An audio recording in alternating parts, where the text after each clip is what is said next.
உங்களுக்கும் சோரியாசிஸ் இருக்கு, பல இடத்துல பார்த்தாச்சு, மருந்துகள் எடுத்தாச்சு, வைத்தியங்கள் பண்ணாச்சு, பெருசா ரிசல்ட் வரல, சரியா வரல, யோசிக்கவே வேண்டாம். கொஞ்சமா எடுத்துங்க, அதை சின்ன ஒரு பவுல்ல எடுத்துக்கொண்டுங்க. அது எடுத்து இப்படி இப்படி வச்சு இப்படி பூசிக்கலாம். அவங்களும் பூசிக்கலாம். ஓ, அப்படியே பூசணும். அப்படியே பூசிக்கலாம், இப்படி எல்லாம் பூசிக்கலாம். இதனால எந்த சைடு எஃபெக்டும் வராது. கருவாடு, மீன், கோழி, புளி இதெல்லாம் தள்ளி விட்டுறணும் ஓரமா. ஓகே. உப்பு கம்மியா போட்டு சாப்பிடணும். ஆமா, வணக்கம்மா. அக்கா, நிறைய பேருக்கு பாத்தீங்கன்னாக்கா இந்த சோரியாசிஸ்ன்றது ஒண்ணு இருக்குக்கா, உங்களுக்கு தெரியும். சொறி, சிரங்கு, படை, எக்ஸிமா, சோரியாசிஸ். இதுல மீன் செதில் மாதிரி வரும், பாம்பு செதில் மாதிரி வரும், ஸ்கால்ப்ல முடியில எல்லாம் சோரியாசிஸ், உடம்பு ஃபுல்லா தண்ணியா வரையும், கீரை தொல்லும், இது மாதிரி நிறைய பிரச்சனை. கத்தி வச்சு சீப்பு வச்சு எல்லாம் சொல்லுவாங்கல்லக்கா. இதுக்கு என்ன மாதிரியான மருந்துகள் நீங்க கொடுக்குறீங்க? இங்க வந்ததுமே பாப்பேன், அவங்களோட கண்டிஷனால எப்படி இருக்குன்னு தெரிஞ்சுக்குவேன். என்னப்பா பண்ணுது அப்படின்பா. அம்மா, என்னால அரிப்பே தாங்கவே முடியலைங்கம்மா, எத்தனை ஊசி போட்டாலும் அரிப்பு நிக்க மாட்டேங்குது, வலி எடுத்துக்குது, எரிச்சல் எடுத்துக்குது அப்படிம்பாரு. இப்படி எத்தனை காலமா? அம்மா, இதெல்லாம் 4-5 வருஷமா இருக்குதுங்கம்மா, எங்க போயுமே குணமா இல்லைங்கம்மா. கடைசியா எங்கேயாவது பாத்துட்டு போய் நான் தற்கொலை பண்ணிக்கிறான்னு இருக்கிறேன் அப்படிம்பாரு. ஆமா, நிறைய பேர் என்கிட்ட சொல்லும் போது சொல்லுவாங்க, ஐயா இது தாங்க முடியல, தூக்கமும் வரல, நான் சூசைடே பண்ணிக்கலாம் அப்படின்னு இருக்கேன் அப்படின்னு அந்த தாட்டோட பேசுவாங்க. அவங்களுக்கு நான் நிறைய கவுன்சிலிங் எல்லாம் கொடுத்துருக்கீங்களா? சரி, அவங்க வந்து பாத்துட்டு உட்காருவாங்க. சரி, அந்த எரிச்சல் அடங்குறதுக்கு ஒரு ஆயில் கொடுத்தேன். அவங்க துணியே மேல போடாம தான் இடுப்புல ஒரு துண்டை மட்டும் தான் கட்டிட்டு வருவாங்க. ஆட்டால தான் வந்து இறங்குவாங்க. அவங்க கூட வந்தாங்களன்னா அந்த ஒரு பஞ்சர் இருக்குங்க, அந்த காட்டன்லாம் அந்த எண்ணெய் வச்சு எல்லா பக்கம் அப்ளை பண்ணிருக்கேன் அப்படி சொல்லிடுவேன். சரி, அப்ளை பண்ணிட்டாங்களா உட்காந்துங்க. அப்புறம் ஒரு 1/2 மணி நேரத்துல அம்மா எரிச்சல் நின்றுச்சுங்கம்மா அப்படிம்பாங்க. அம்மா, நிஜமா? சத்தியமாலுமேதாம்மா அப்படிம்பாரு.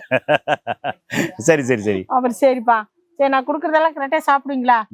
ஐயோ, எனக்கு நல்லா ஆனா போதுமா அப்படிம்பாரு.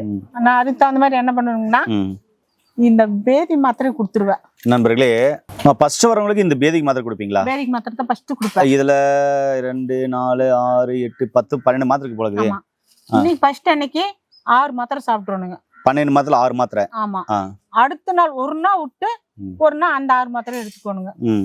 அதே பேதியாக அதை நின்னுக்கும் ஒரு பாக்கெட்ல. ஆமா, அது வந்து அது பேதி நிறுத்துறதுக்கெல்லாம் எந்த மருந்து இல்ல, அதே நின்றோம். சரி, சாப்பிட்டாங்களா அவங்க பசிக்குதுன்பாங்க. சரி, நல்லா சாப்பிடுங்கப்பா, அதனால அந்த புளி, உப்பு, கருவாடு, மீன் இதெல்லாம் எடுத்துடாதீங்க, மற்றதெல்லாம் எந்த பாசிப்பயிறு குழம்பு, கீரை ஐட்டமெல்லாம் எடுத்துக்கங்க. சரிங்கம்மா அப்படின்னு சாப்பிடுவாங்க. அதுக்கு பிறகுதான் மேல பூசுறதுக்கு இந்த ஆயில் கொடுப்பேன். நண்பர்களே, அடுத்தது பாத்தீங்கன்னா மேல பூசுறதுக்கு இந்த ஆயில் கொடுப்பாங்களாம். இந்த ஆயில் பாருங்க, இது மேல் பூச்சிக்கான ஆயில். சொல்லுங்க. இந்த ஆயில கொஞ்சமா எடுத்துங்க, அத சின்ன ஒரு பவுல்ல எடுத்துக்கொண்டுங்க. அது எடுத்து இப்படி இப்படி வச்சு இப்படி பூசிக்கலாம். அவங்களும் பூசிக்கலாம். ஓ, அப்படியே பூசணும். அப்படியே பூசிக்கலாம், இப்படி எல்லாம் பூசிக்கலாம். இதனால எந்த சைடு எஃபெக்டும் வராது. ஆனா உடம்பெல்லாம் மெயின் எல்லாம் அப்படி ஷைனிங்கா இருக்கும். ஷைனிங்கா இருக்கு. அப்புறம் பக்கத்து வீட்டுக்காரர் கேட்டாரம்மா, அப்ப மீனா தொங்கிட்டு இருந்துச்சு, என்னப்பா உடனேங்கானா உடம்பெல்லாம் மின்னல் அடிச்சிட்டு இருக்குது அப்படின்னு கேட்டாங்க. மின்னல் அடிச்சிட்டு இருக்குது. ஓ, அந்த மாதிரி பளபளன்னு இருக்குன்றாங்க. அந்த செதிலால விழுந்துருச்சு, தேய்க்க அந்த செதிலால விழுந்துருச்சு. அப்புறம் அந்த ஒரு 1/2 hour கழிச்சு போய் குளிச்சுட்டாங்க. சரி, குளிச்ச பிறகு இந்த ஒரு ஆயில் ஒண்ணு இருக்கு. இந்த ஆயில லைட்டா எடுத்து இப்படி தேய்ச்சு எல்லா பக்கம் அப்படியே அப்ளை பண்ணிக்கலாம். ஓ, இது ஆமா, இது கொஞ்சம் எரிச்சல் கொடுக்கும். ஆமா, அந்த எரிச்சல் தான் அதுல ஒரு கிருமி இருந்தாலுமே அப்படி லாஸ் ஆயிரும். ஓ, கிருமிகளை அழிக்கக்கூடிய தன்மை இதுல இருக்கு, இதுலயும் அதுலயும். ஆமா. ஓ, சூப்பர்க்கா. அந்த மாதிரி இருக்குங்களா? அப்படி சரியாயிருங்களா? அப்புறம் அதுக்கு பிறகுங்க அது ஒரு சூரணம் இருக்கு. இதுதான் அந்த சூரணம் தான். அதே ஒரு 1/2 ஸ்பூன் எடுத்துங்க. வெந்நீர், அதாவது சுகர் இருந்தாங்களா அது தேனோட சாப்பிடலாம். அதனால தப்பு கிடையாது. தேன் சாப்பிட்டா சுகர் நிறைய வந்துருங்கிறதெல்லாம் அதெல்லாம் இல்ல. இந்த மருந்தோட சாப்பிடுறதுக்கு சுகரும் அதுல கண்ட்ரோல் கொண்டு வந்துருங்க. சரி, இப்ப தோல் நோய் உள்ளவங்க சோரியாசிஸ் உள்ளவங்க இந்த மருந்து எவ்வளவு எடுக்கணும்? ஒரு 1/2 ஸ்பூன் எடுங்க. 1/2 ஸ்பூன். இன்னும் கொஞ்சம் எடுங்க. ஓகே, இதோட ஒரு 1/2 டம்ளர் தண்ணி வச்சு கலக்கிங்க. சாப்பிடறதுக்கு முன்னாடி வெறும் வயித்துல சாப்பிடணுங்க. அப்படின்னா கொஞ்ச நாளிலேயே ஒரு 10-15 நாளையே அவங்களுக்கு எரிச்சல், வலி இதெல்லாம் அப்படியே க்ளோஸ் ஆயிரு. அப்புறம் இந்த ஃபுல்லா சாப்பிட்டு முடிச்சிட்டாங்களான்னா சுத்தமா காணாம போயிருங்க. ஓஹோ. ஆமா. இது சாப்பிடும் போது என்ன மாதிரியான பத்தி முறைகள் அவங்க இருக்கணுமா? கருவாடு, மீன், கோழி, புளி இதெல்லாம் தள்ளி விட்டுறணும் ஓரமா. ஓகே. உப்பு கம்மியா போட்டு சாப்பிடணும்.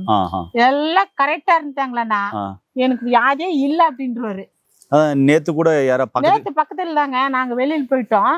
அவங்க நல்லா காசு நான் வேண்டான்னு பார்த்தா பாவம் இருந்துச்சு. நல்லா பிற்பாடு எங்களுக்கு ஒரு மனசாட்சி இருக்குதுமா, அந்த அம்மா கொண்டு போன்னு சொல்லி குடுத்துட்டாங்க. அப்படிதான் எங்க பக்கத்து வீட்டுல அந்த அம்மா பேர் தமிழே கொண்டு வந்து கொடுத்தாங்க. அந்த அம்மா கொண்டு வந்து காசு கொடுத்துட்டு போனாங்க அப்படின்னாங்க. அதை வாங்கி அதை செத்து மேலேதான் வச்சேன். அதை கூட இது எங்கேயும் எடுத்து வைக்கல, வேற ஒரு காரியம் ஆயிடுச்சுன்னு ஓடி போயிட்டான். அதனால ஏன் சொல்ல வந்தாங்கன்னா அவ்வளவு கேரண்டி நல்லா ஆகலன்னு பேச்சுக்கு இடம் இல்லைங்க. இப்ப உங்ககிட்ட சோரியாசிஸோட நிறைய பேஷண்ட் வராங்க வைங்க, அவங்க நல்லா ஆகலன்னு போயிருக்காங்களா? அப்படி கேரண்டியோட வருவாங்க. ஒரு குழந்தை அந்தியூர்ல இருந்து ஒரு லேடி வந்தாங்க. அந்த புள்ள பேரு புவனேஸ்வரி. அவங்க ஒரு லேடி இன்னொரு லேடி தான் கூட்டிட்டு வந்தாங்க. இந்த பாட்டில் தான் ஒரு இவ்வளவுதான் கொடுத்து அனுப்பிச்சா. அந்த அம்மா வந்து எங்க வீட்டுக்காரரை குடிச்சிட்டு இருக்கிறாரு, காசு இல்லைங்கம்மா அப்படின்னா. சரி இல்லம்மா பரவாயில்லம்மா கொண்டு போ அப்படின்ட்டா. அத குழந்தைக்கு தட்டி விட்டுருச்சு. அது கொஞ்சம் தான் இருந்திருக்குது. அதை போட்டு அந்த சோறனை சாப்பிட்டு 10-20 நாளே காணாம பண்ணிடுச்சு. இன்னைக்கு அந்த அம்மா இருக்கிறாங்க, நாளைக்கு வர சொன்னாலும் பாக்கலாம். அந்த அளவுக்கு அந்தியூர் ஃபுல்லா சொரியாஸ்க்கெல்லாம் நான் நிறைய கொடுத்துருக்கேன். நிறைய பேர் கொடுத்துருக்கேன். ஏன்னா இது மலை கிராமம் இல்லையா, மலை எல்லாமே மலை காடுகள் தான் இருக்கும். இங்க பாருங்களேன், இங்க இந்த மருத்துவ முறை எப்படி இருக்கு பாருங்க. காசு கொடுத்தாலையும் வாங்கிக்குவாங்க, கொடுக்கலனாலையும் விட்டுருவாங்க. லாஸ்ட்ல குணமானவங்க வந்து பக்கத்து வீட்டுல கொடுத்துட்டு போயிருக்காங்களா. அப்படி இங்க எளிமையான மருத்துவ முறைகள் சித்த மருத்துவம் இருக்குதாங்க செய்யுது. அதனால பல வருஷமா சோரியாசிஸா நிறைய இடத்துல பார்த்துருக்கீங்க, ஒன்றும் பெருசா ரிசல்ட் வரல அப்படின்றீங்களா? யோசிக்க வேணாம். நானே நிறைய வீடியோக்கள் சொல்றது அதுதான். இது வந்து சோரியாசிஸ்க்கான சூரணம். இதை நீங்க அம்மா சொன்ன மாதிரி சாப்பிடுங்க.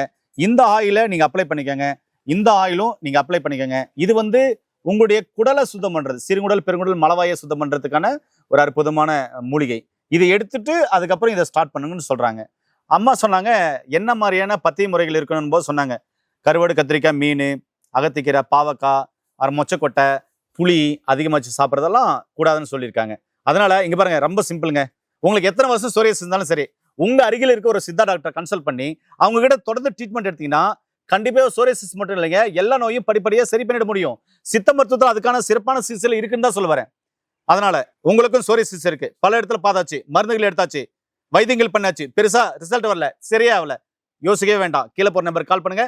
படிச்ச பட்டதாரி மருத்துவம் மூலமா இந்த மாதிரியான மருந்துகள் கொடுப்பாங்க, வாங்கிக்கோங்க. அவங்க உங்களுடைய லைஃப் ஸ்டைல் கொஞ்சம் மாத்துவாங்க. அதை கொஞ்சம் சரி பண்ணிட்டு நீங்க கண்டிப்பா இந்த மருந்து எடுத்துப்பாங்க, நிச்சயமாவே படிப்படியா கண்டிப்பா சரியாயிடும். அம்மா பாத்தீங்கன்னாக்க சொன்னதெல்லாம் கேட்டிருப்பீங்க. அவங்க ரொம்ப அற்புதமான மருத்துவ முறையெல்லாம் இன்னும் நிறைய வீடியோக்கள் சொல்ல போறாங்க. அதனால சோரியாசிஸா கவலைப்பட வேண்டாம், இந்த வீடியோவை சேவ் பண்ணி வச்சுக்கோங்க. மீண்டும் இன்னொரு அருமையான பதிவு சந்திக்கலாம். நன்றி, வணக்கம். வணக்கம்மா.